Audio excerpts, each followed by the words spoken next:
Okay, you are live. All right. Hi, everybody. Welcome back from your break here. My name is Wallace Chase, and I'm a technical engagement manager at REANS. And so REANS is kind of the Internet 2 equivalent in New Zealand. But as you can see from the bottom of the screen here, which I like to put up, I've worked at a lot of places and mostly in the U.S.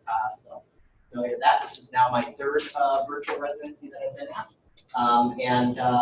Really glad to be here today to talk about research networking with everybody and to get a little bit of an overview on what research networking is and what it isn't and how that all works. So if at any point in time anybody's got any questions, go ahead and shout out for me. So just a little bit about myself. I've been working for the network in New Zealand now for about almost half a year now. We don't live in hobbit holes, but hobbit holes do exist, and you can go visit the site there. It's pretty nice. However, one of the cool things about my job right now is doing engagement with all of our universities and Crown Research Institutes and private research members. Is that I actually get to travel around New Zealand for my job and get paid for it, and work with researchers and work on a really cool network. One of the ways that we've done this and made this work is that we bought an airport shuttle van and we converted it into our own little mobile office / camper van, and we travel around New Zealand, me and my wife and my dog, and we actually live out of it for basically 1 month we live in the van, and 1 month we are back at the head office, and we travel around New Zealand and get to have nice Instagram moments like that. So yeah, so this is what you get. We take a camper van, slap a bunch of airport shuttle, and drag a bunch of solar panels on it, and go around New Zealand. Pretty good way to do things.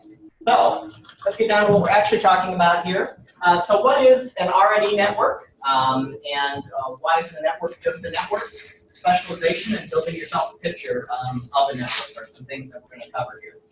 So first off, how many people in the room here are network engineers or have been network engineers at one point in your career? All right, so we got a couple people in here. For you guys, I'm relying on you guys to keep me honest and to tell me I'm wrong about things. Go on that. How many folks in here work for enterprise IT? How many people have worked for enterprise IT in the past? All right, good deal. So my career has been primarily in enterprise IT within higher education institutions. So I started as a network engineer, actually started as a telco engineer on the telephone side of things, doing 110 block punchdowns, and worked my way up to architecture positions and then into leadership at various universities in the network space. I've been pretty much in networking my whole career and pretty much in enterprise side of networking my whole career. However, I've, in the last couple of years, definitely moved into more research support, as that is an area that is, I think, the most challenging right now. So, will this talk make you a network engineer by the end of it? And the answer to that is no, it will not. I have another talk, though, that I can do in about 30 minutes. It'll make everybody network engineers, so we can do that. It's about 400 slides. But it will allow you to navigate the world of a network engineer and to kind of know the speak and what network engineers are going through. And it might even help you understand them a little bit, although, and I can say this, being a network engineers tend to be fairly ununderstandable sometimes. Okay, so one important thing to get out of the way is there is a difference between research networking and networking research. So keep that in mind. There is a difference in this. So research networking is networking being used to support researchers, but then there are also researchers out there who actually research computer networks and networking and the internet. Those are two very different groups, and in a lot of cases you will encounter both of them sometimes on your networks in your institutions, but they need to be dealt with very differently. So keep that in mind. So why is any of this important at all? And this is mostly because for most people, computer networking looks a little bit like this when you look at it. If you look at an architectural drawing or just sit down with one of the network engineers from the back office that they don't let outside, BT and MPLS, your conversation with them is going to go a little bit like this most times. So what makes all of this complex, and why why do research networks actually even exist? How many of you guys have an internet connection at your house? Things like BGP and everything is off. The video's off. The video is off. All of a sudden? All of a sudden? No, I guess it's...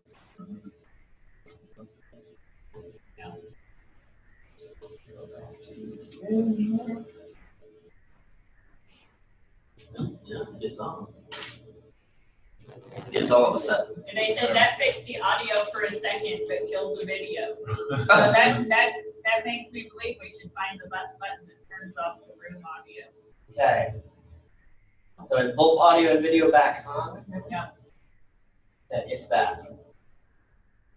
I don't know that I did anything to cause that, but it's It's definitely probably the network. unchecked. It probably was the network. But as a network person, I'm going to blame the security team because that's the only team you can blame. If you're a network engineer, the only person you can blame is the security team. And the security team just won't talk to you, and they won't defend themselves. So it's all right. So what makes all this so complex? Why are there multiple networks? How many of you guys have internet connections at your house? So who in here thinks they have the fastest internet connection at their house? Who's on like FiOS or something like that? A gig GPON solution. Anybody? Nobody?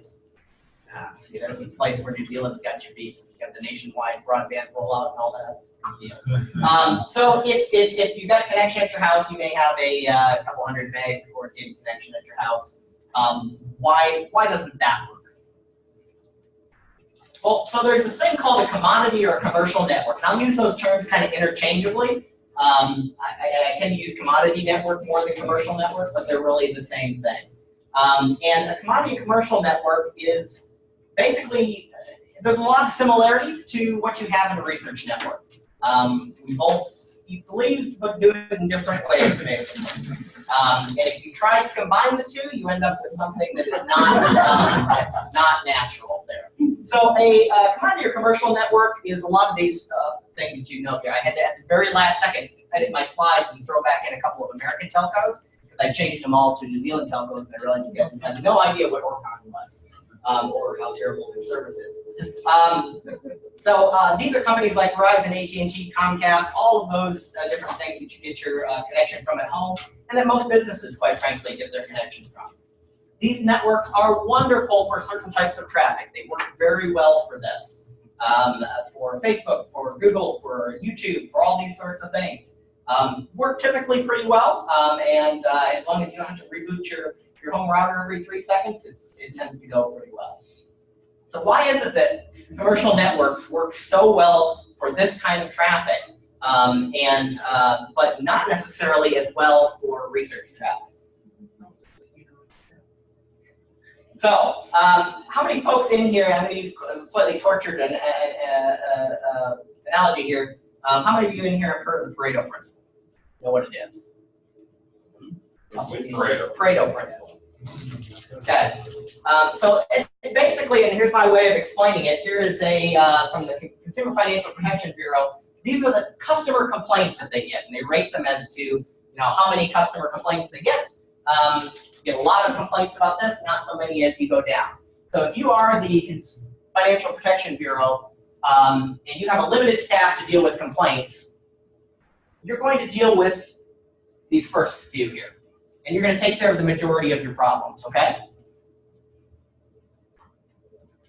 So, what is the motivation for commercial network providers? Money. All right, good deal. I gave a pretty big hint on the slide there. So, if you want to make Scrooge McDuck amounts of money as a business, and you have to survive, and you've got something like this, where you can put in 20% of the effort and get 80% of the result, or you can put in 80% of the effort and you get 20% of the result. Which one are you going to do if you want to make Scrooge McDuck amounts of money? Absolutely. You're going to put in 20% of the result, you're going to serve 80% of the people.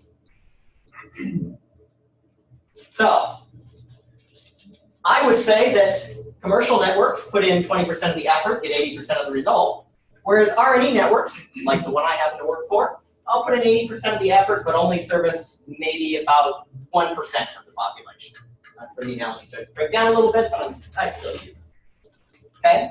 So that's kind of the financial reason why a large telco company, a commercial telco company, is not going to work well for supporting research. Okay, it is a unique case. There's a lot of things that go into it, and it just doesn't make money to do that. And if it did make financial sense to do it, then research networks as they exist today would not exist. Okay, so now for some technical reasons for this, and I will try not to bore everybody. If you start to drift off, wave your hand madly in the air, and I will move on. But, so, at the very beginning of the internet, there was this thing called ARPANET, and that was out of the Department of Defense originally. This is not one of the original maps of it. This is 1977, so a little bit further along, but it's the best one that looks the best on screen. What was ARPANET originally designed for? What was it originally set up for? Who funded it? DOD.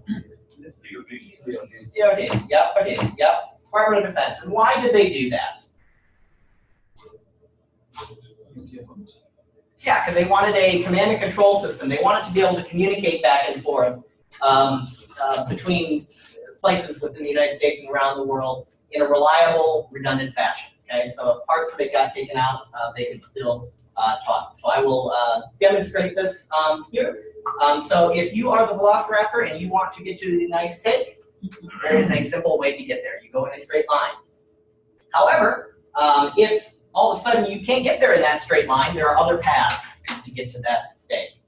So basically networks and the original internet are autonomous systems interconnecting using standardized protocols. So there is no one thing, there is no internet.inc that you can go to that runs the whole thing. These are all autonomous systems. Each institution runs their own thing. Each service provider runs their own thing. They're interconnecting using standardized protocols, but they all operate autonomously. That's very important to understand. So then you end up with this massive interconnected system out there of all these different networks connecting to networks, basically. And what this means is that you cannot necessarily predict where your traffic is going to flow. And the flow of traffic is, well, you can predict it, but it's very difficult to do.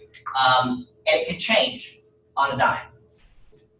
You are trusting basically your neighbor to pass the traffic on to its destination, or each network kind of trusts each other to do it. So this is hugely complex and is pretty hard to troubleshoot sometimes, especially if you have an end-to-end connectivity problem. I particularly like this one. Magic. So let's go into the transmission control protocol, or TCP protocol. So there are basically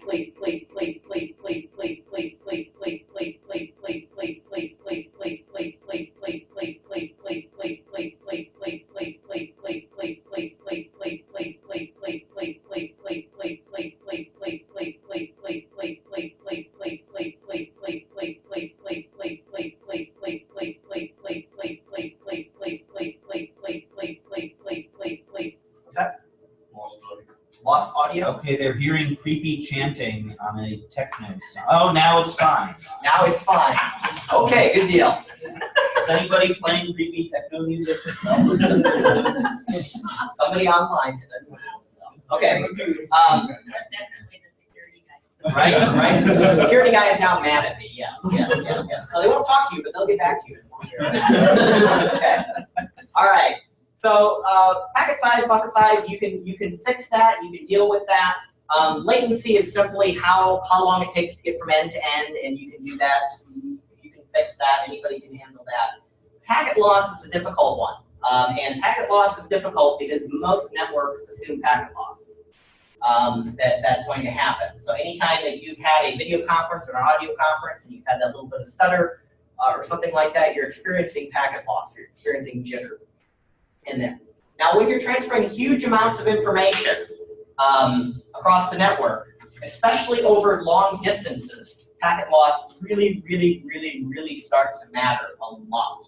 So on a network with 0.0046% packet loss, you can see there how the throughput just absolutely craters over distance.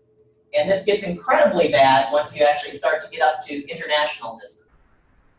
So it's bad enough internal to your network, you can deal with some of it, internal to like a campus network. As soon as you start going out onto a state network or international network or an international network, your throughput just craters. So that's where you may have a 100 gig connection, but you're maybe getting 50 megs worth of throughput on it. Where do they go? Where do they go? Yeah.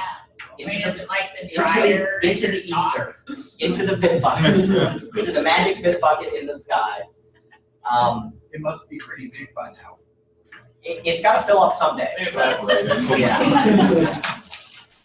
All right. So that's as technical as I get on that. Okay. So commercial networks, commodity networks, they're great for normal traffic. Why is it that they're great for normal traffic, given what I've just said? Because normal traffic will tolerate a lot of loss. Yes, and it's what size is the most normal traffic? Small. Okay. When I pick up my phone and I go on to look at a cat picture, that's a fairly small transaction. Also, if it hesitates for a second, I either don't notice or I don't care, because a second later it pops up and it's all good. If you're transmitting a very large contiguous file, that is a much bigger problem. When a file gets transmitted, basically, and packet loss happens, the TCP protocol will go back to the source, say, hey, I lost some. I need you to retransmit that. It'll retransmit it. It'll back off. It'll slow down. It does all these things to make sure it continues to work. Remember, this is a protocol that was made for resiliency and reliability. It'll get there. It just won't get there very fast necessarily. Okay.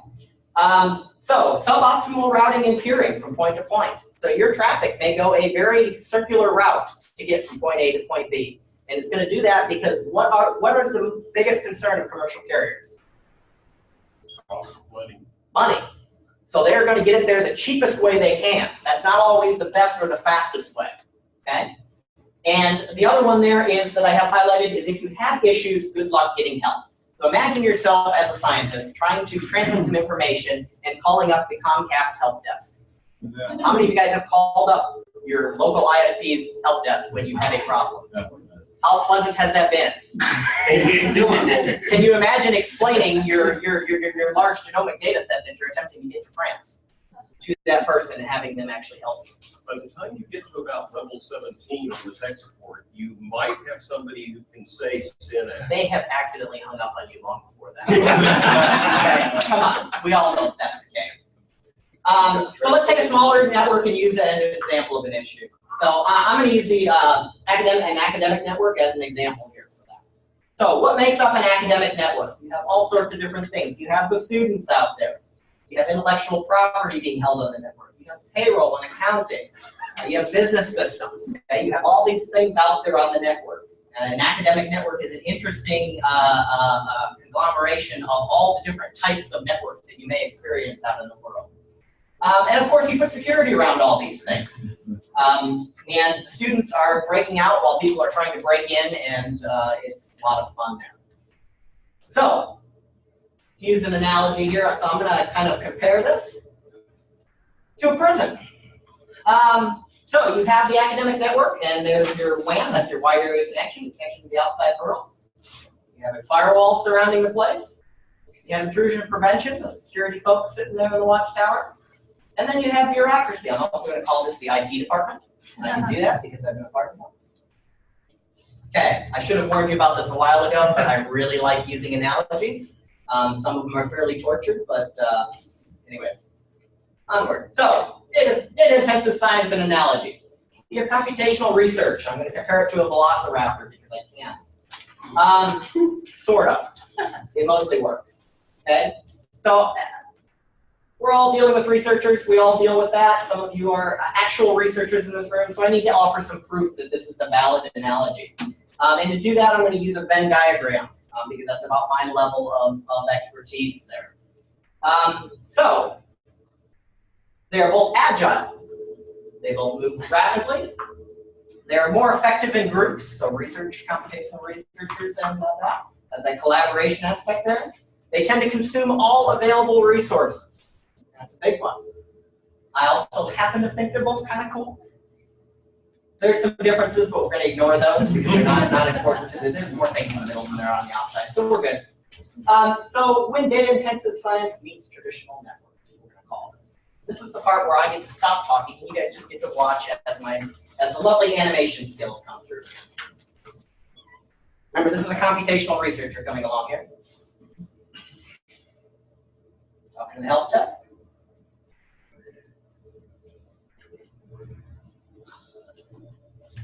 Okay, you've got some data, needs to be reasonably secured, available, large, needs to be shared across institutions. Seems like a pretty reasonable request. What could possibly go wrong? First level support here.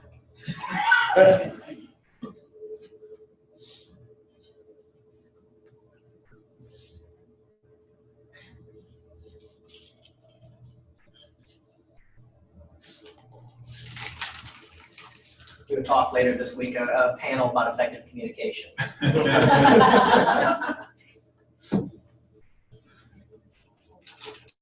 Of course, want to be helpful.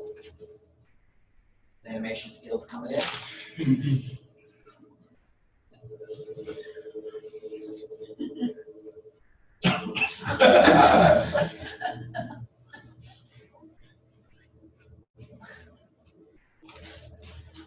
Okay, so the requirements of a data-intensive researcher in the service portfolio of a normal campus network don't always align, and that goes for commercial and commodity networks as well. They're trying to do something that the network was not built to do, not originally designed to do, and they are trying to do something that is the 1% of the 99% that is working. Okay? Now you can go to your commercial network provider and you can ask them for help. And they might actually help you.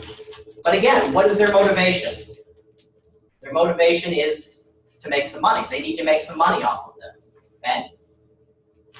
So this all leads down to performance issues for the researcher, performance issues for everyone else as the researcher destroys the network that exists there, frustration for the researcher, frustration for everybody else, and frustration for the IT staff. Okay? Which leads to hard drives being put in boxes and posted around the globe to move data. So there's this perfect example of this. Just about a month ago or so, there was with the black hole experiment. You guys, if you read any of those articles, all the data for that was put into boxes and shipped around the world via the post. Never underestimate the potential bandwidth of a UPS truck full of hard drives. Absolutely, absolutely. And when you actually look a little deeper into why they did that, some of the instruments that they were using were, for instance, the telescope that's at the South Pole, where there's like a 25 meg satellite link out of there and stuff like that. So they had the reasons for doing They it. had to wait for it to warm up so the plane could fly back. Right? Right? Yeah. Okay. So, but there's got to be a way to overcome this because it slows down science, it halts collaboration, it makes it hard for other people to replicate your results if they can't get at your data to do it. So what do? So there's things called what I call specialty networks out there. These operate both internally and externally to your organization. You guys have probably all heard of Science DMZ, so Science DMZ is an example of a specialty network.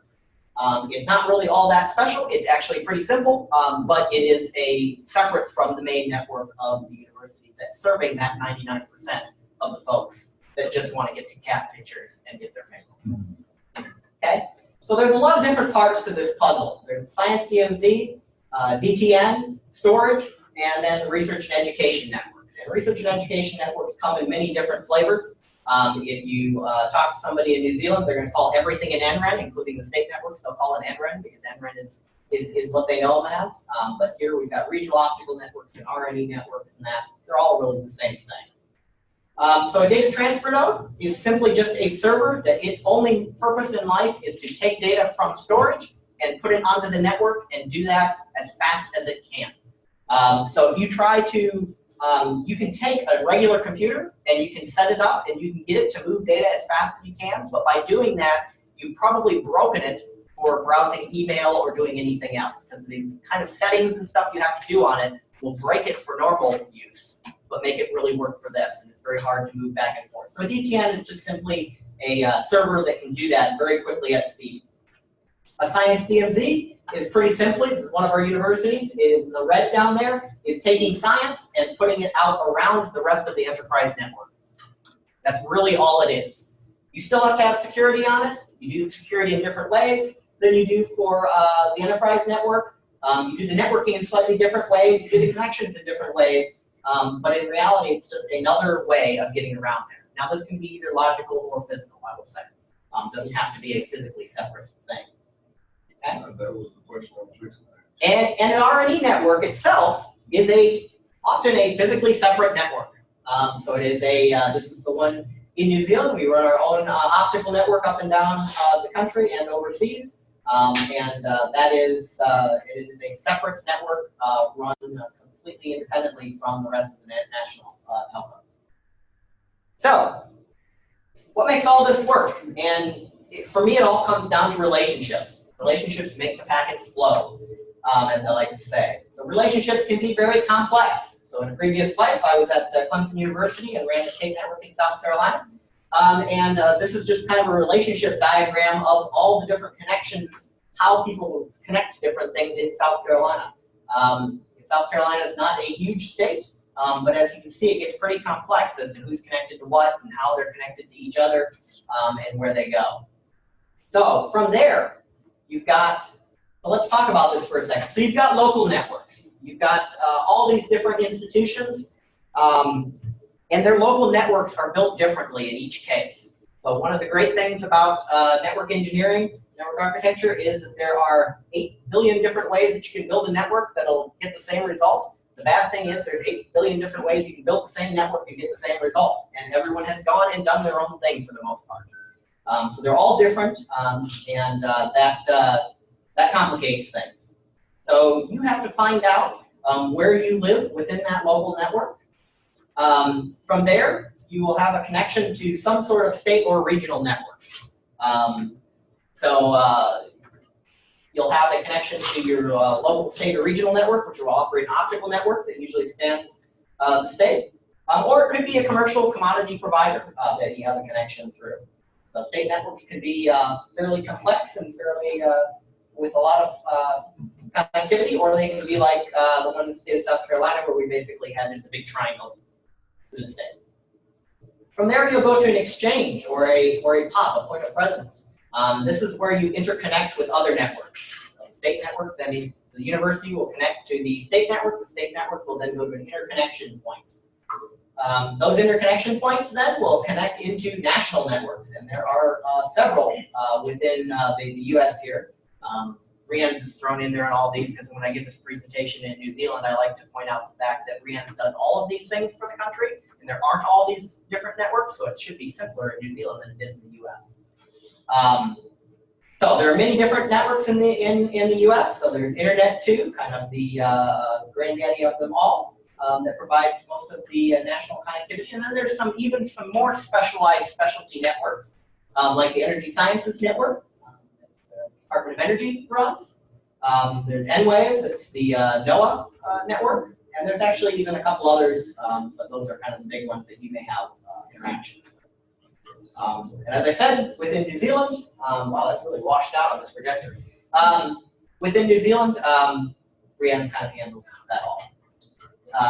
So for international networks, you have two different flavors of international networks. You have international networks that stop at country boundaries, and then you have international networks that are collaborations of countries. So for instance, GÉANT there in the middle is the European network. Each country has its own network. They're all a member of GÉANT, and then GÉANT connects them all together and connects to the rest of the world. So lots of different, pretty much every country in the world has an NREN. It was about a month and a half ago that Liberia finally got their NREN back up and going. And so most countries in the world have that. One of the big things that the national research and education networks do is community projects. Some of those community projects that you might run into are things like EduRoam and EduGain. It's basically authentication for wireless and authentication for other things for there. So these are projects that are run kind of by the community at large, usually started by one of the networks out there. In this case, both of those were started by GÉANT, but are utilized across the globe and are very handy. Okay, so and then you have all those international links that exist out there, connecting from wherever you are to wherever somebody else is. This all leads to an international community of NRENs collaborating on a truly global scale. Let's do an example of this real quick. Let's say we want to get some information, some large information moved from here in Oklahoma at OU to a university in New Zealand. And now for some of you folks in here, I'm guessing a little bit on how this traffic will go. This is not a definite thing, so if you want to come up and blast me later for this is not how the traffic would flow for technical reasons, feel free to do that. So first you've got to get through the information technology department systems here at University of Oklahoma. So they have a network. They have several networks. At that point, you're going to a state network of some sort within the state. You will go on to OneNet. Then you would go to a regional connector network, Great Plains network.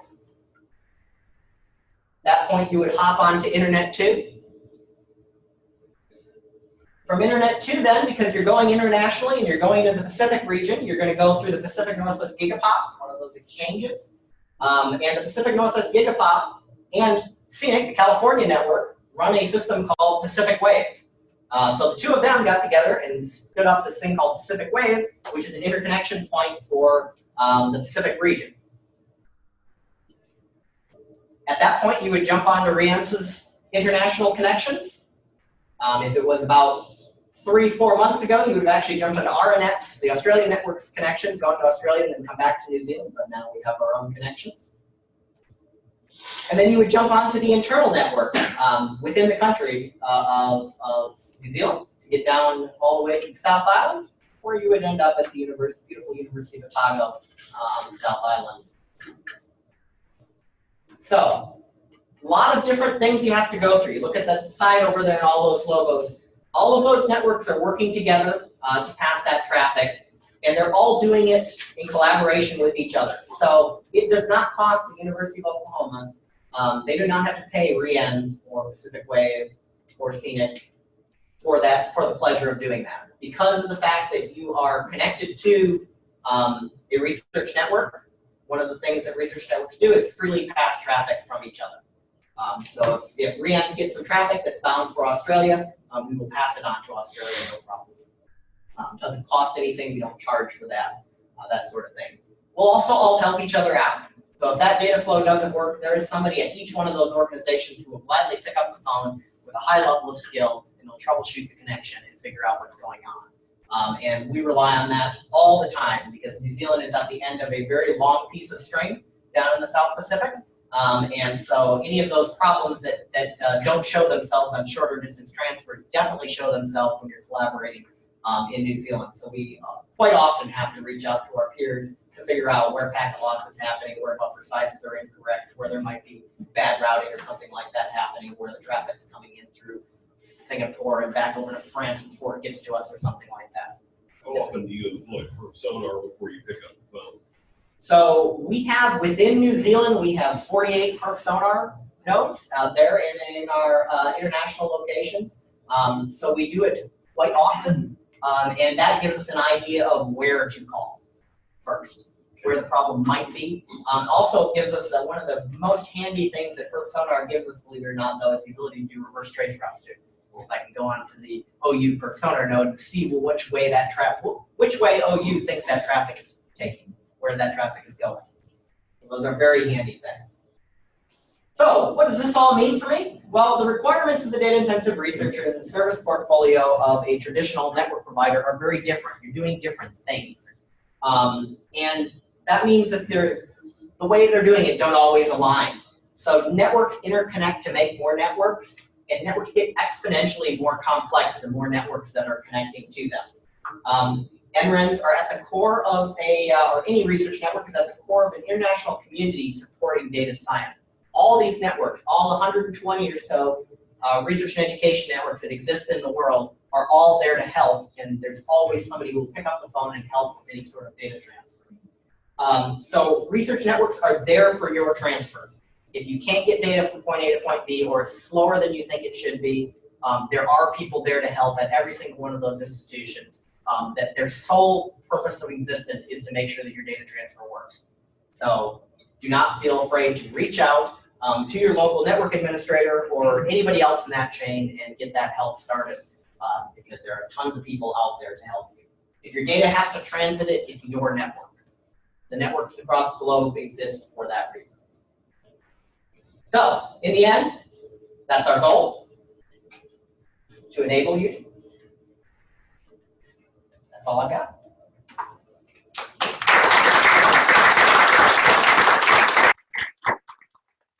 Any questions?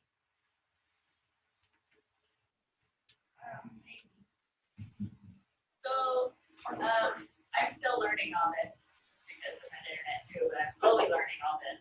But like one of the questions that I think that has helped me a little bit is, why do we need like DTNs and a science DMZ? I know there's the firewall issue, but there's this TCP issue, right? And I know you touched on that talking about the packets, but why is it that if you stick those things outside your firewall, that it makes magic happen? Like, how do you, like, it's, part of this is how to convince, like, the security guys that we really need this guy. Yeah. So most firewalls that exist out there, even ones that may have the ability to pass 10 gigs or 100 gigs worth of traffic, when the vendors are saying that they will do that, that means that they will, in aggregate, pass that much traffic. What are they assuming? They're assuming the exact same thing. So think about it this way. The firewall manufacturers who are building and selling firewalls, who are they selling it to? Are they selling it to just to universities, or are they selling it to every business and corporation that they can possibly sell to? They're commercial entities, they're commercial providers, no different than how I'm talking about networks here. So their firewalls are set up to maybe handle 100 gigs worth of traffic, but it's 100 gigs worth of lots of little. Not 100 gig in a single stream coming out of a radio telescope or out of a genomics lab or something like that, okay? So you will find very quickly that if you put any one of these firewalls up there, in a single stream, it may only get up to a gig worth of traffic that it's passing, even some of the best ones. Why is that? Because they're actually chopping up internally in the firewall and routing those packets through single processors to get that done, single streams of traffic. They may also be segregating that stream to go into different sampling. Absolutely, yeah. And that you have all sorts of problems there. Number one, you've got your inspection time. Number two, you've got your reassembly problem. Yep. So when you get these packets out of order, things just blow up. Because TCP/IP is supposed to handle reordering packets just fine. That was in the original spec. It hasn't been met yet. Yeah. The way it handles it is it asks for a retransmission. And then it backs off and says, oh, I must be going too fast for you. I'm going to slow down. And it doesn't slow down a little bit. It slams on the brakes. And then it slowly but surely over the next couple minutes tries to build itself back up until it hits another place where it's having a problem. Slams on the brakes again. You just never get up to that full capacity of that lane. So firewalls are one thing there. How many other things are there on a enterprise network that can slow down the flow of packets? There's all sorts of other things. Yeah, we don't even need to necessarily talk about it. And on top of that, how many, and this is for the network engineers in the room, how many of you have dealt with next generation firewalls? Okay, next generation firewall says it has 10 gigs of throughput. Does it? Under what conditions does it have 10 gigs of That throughput? goes back to that whole contextual truth we talked about earlier. It has 10 gigs of throughput if you're not doing any of the fancy features. It's got everything turned off. If you took your car and you stripped all of the interior out of it and everything, yeah, maybe you can get it up to 150 miles an hour, like it says on the speedometer. But with all the air conditioning and everything else running, not ever going to get there. NOAA had a specially designed box generated to do deep packet inspection at line speeds, at 40 gig line speeds. And we're seeing about 11 gig come through that 40 gig line speed. Yes. Just for inspection, not for actually doing anything to the packets. Yeah. So now here's the other thing on that. Now, does the firewall company care about that? No, they care about their inputs. No, because you are not their core market. They don't make a lot of money off the university. So I've got some friends that are bars, that are vendors that sell these things. They tell me over and over again, well, why are universities the most pain in the ass customers I've got? You guys don't want to spend any money, but you want all the things, and you can't make up your mind, and you can't actually get a PO out the door. It takes you years to get something going, and by that time I've already had 5 other products come along. They should try selling. Yes, well, that's not any better. So there you go. So that is one thing.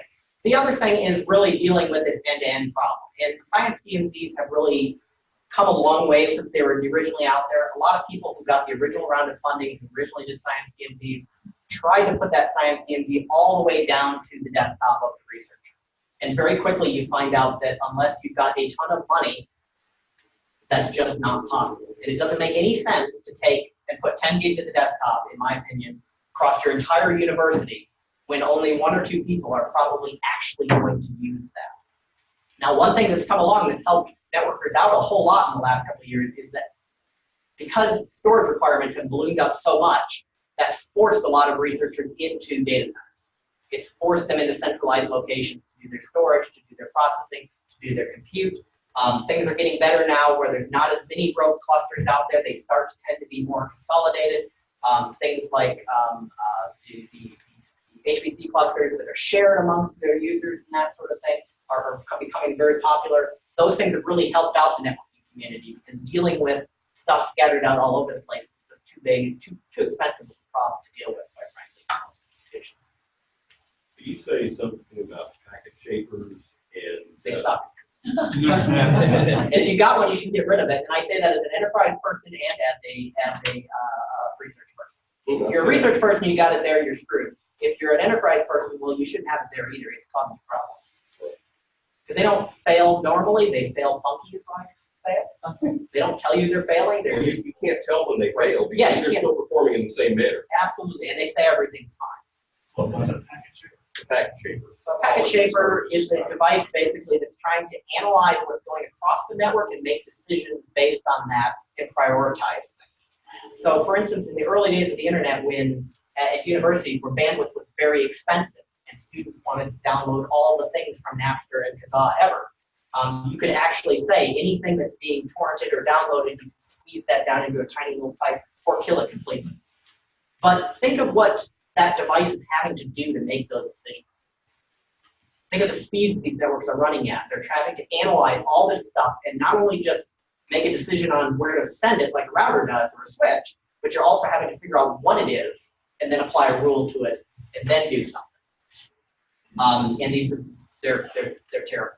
In my experience, the most common was back in the early implementation of voice over IP, trying to improve quality of service. You started trying to shape bandwidth and what was allocate.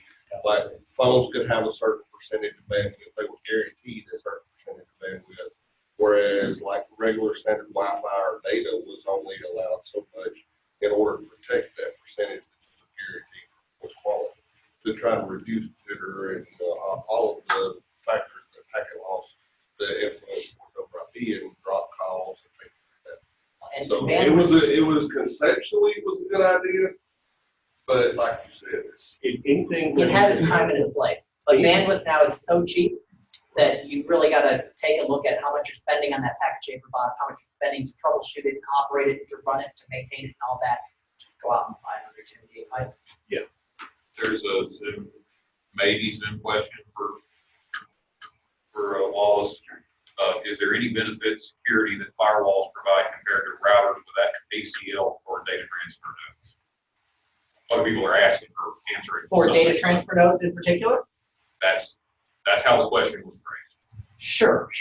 So a firewall can do more things than a router ACL can do. Absolutely. But that comes at a cost. right. And what you should really look at is with your science DMZ, you're not plugging that into the wide open internet and letting it run free. So with a lot of our universities in New Zealand, when we set up a science DMZ with them, we will set it up so that science DMZ can talk to any other science DMZ within New Zealand. Okay? That's your default thing. You can talk open and free there. Now, if you want to talk internationally, your science DMZ to some other one internationally, we'll put in a special exception just for that. Now, that does make things a little more complicated, but it also reduces the security profile down quite a bit on those. You also have to look, and this is a good conversation to have with security people, is are you really expecting any device to be able to preemptively stop some sort of attack? And in some cases, yes. But that's becoming more and more rare. More what you want to do is be able to watch and know what's going on and be able to react to it. The walled garden approach, where you build this moat and this wall around your network, and then assume all inside is good and all outside is bad, simply doesn't work anymore. The security landscape is much more complex than that, much more nuanced than that, and there are better ways to do it. But I mean, and kind of going along with the ACL versus firewall, I mean, with the trend toward routed networks now, depending on how you actually structure those networks and IP ranges, I mean, you can kind of accomplish that goal with nothing but ACL and routed networks. The gap that still needs to be maintained is some sort of a security token or an identifier that goes above and beyond the routing to identify specific devices and talk to specific devices. And if you don't meet that requirement, you're just not going to talk to anything. Yep. Welcome to the ongoing SDN discussion that's been happening for however many years. Yeah, and that really is it. And also keep in mind that a science DMZ does not need all, just because you're a researcher, you shouldn't be in the science DMZ. You should be in the science DMZ because you have a problem using the regular network. You're there because you actually do transfer very large files, okay? And oftentimes, is your desktop going to be in there, or is the DTN going to be? Where's the data actually sitting? Where's the data actually going? Those are the points that need to be in a science DMZ, in a SAS network. Not necessarily, I'm going to put this professor's whole lab in the science DMZ, and if he gets hacked, that's his problem type of thing. Now, we actually have some institutions like that, and that's where I say the difference between research networks and network research. So if you have a network researcher, yes, put them in the science DMZ, open them up, give them a separate block of IP spaces and let them get owned all day long or own other people or do whatever they do. Really do just want that separate. Let them break things. Let them break each other. So you touched on not having 10G to the office. Like We can afford to go for it. I'd love to have so, 10G. yeah, like you're That's having not- this discussion like in the early 2000s about Ethernet like 100G to 1 gig should be like Yeah. update the network in campus. So are the national research providers ready for the next move of like, let's say 10G to the office or not? We're never ready for it necessarily. So how do we do? So everything costs money. It costs a lot of money to run a national research network. New Zealand's an excellent case of this. We are a small country with 4.2 million people. We have very high costs to run an NREN out there. We have all that undersea connectivity, going to Oregon, going to Australia. And then we have a very long, skinny country that has a lot of terrain challenges. If you've been to New Zealand, you know that the terrain is spectacular and it's also crap for running fiber.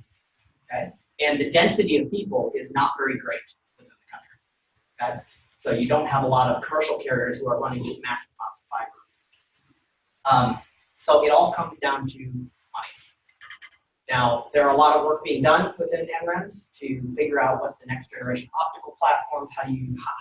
How does that work? What does that look like? Going from 100 gig to 200 gig to 400 gig, where does that go? How does that happen? Right now, everything that's available out there in the commercial market is not financially going to be viable for NRENs to continue that curve. We can't afford to continue to run networks the way we're running them. That's one of the really cool discussions right now that's happening out there in that world, is how do we continue to provide more and more bandwidth when the solutions to do that are available in the commercial market are increasingly just not financially capable for this community to bear. So some of us in this room have been talking about ways to get the research networks to engage as well. So like your comment just a minute ago, like that not everything belongs in the science community but there's this process that I think identifies the folks, the researchers that don't speak up because they got their workflow working and they have, they don't know there's an opportunity. So think there is, from the R&D network perspective, an opportunity to kind of discover flows that aren't doing what they could be. Yes. And use that to engage with this community and get back to research from that perspective. So I didn't know if you take, in your new role, are you taking a deeper approach like that? Where you look at the interactions between DTNs and what's not happening with DTNs, what's happening with supercomputers there? So I've got an interesting position that I've stepped into in New Zealand as part of the reason why I did that, other than New Zealand, was the fact that, so we've got 8 universities, we've got 8 Crown research institutions on our network, we've got 42 members on our network overall. The IT departments within these organizations are we have a fairly small community there, okay?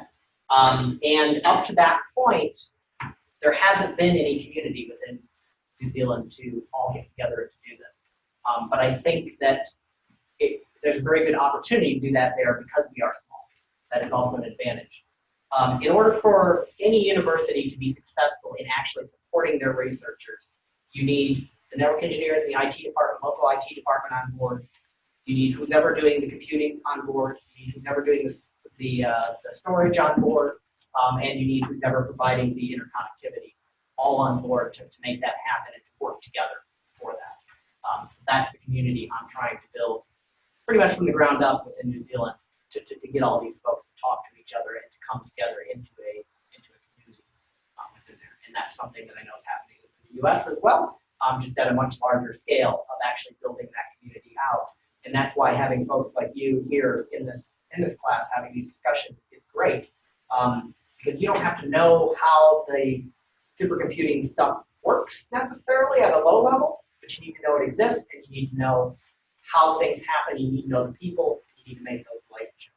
I said relationships are what make the packets flow. That's more important than any of the technology here, is to know these different people, these different groups, and to talk to each other and try to solve problems as a community and as a group, not just individuals.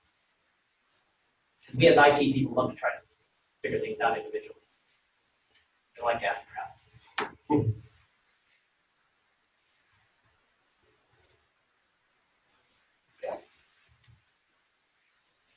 More questions? Anyone out in TV land? Okay, thank you, Wallace. All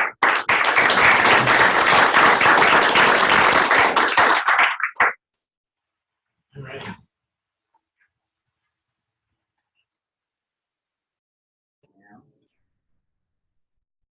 Start a new recording or? Oh, yes, thank you.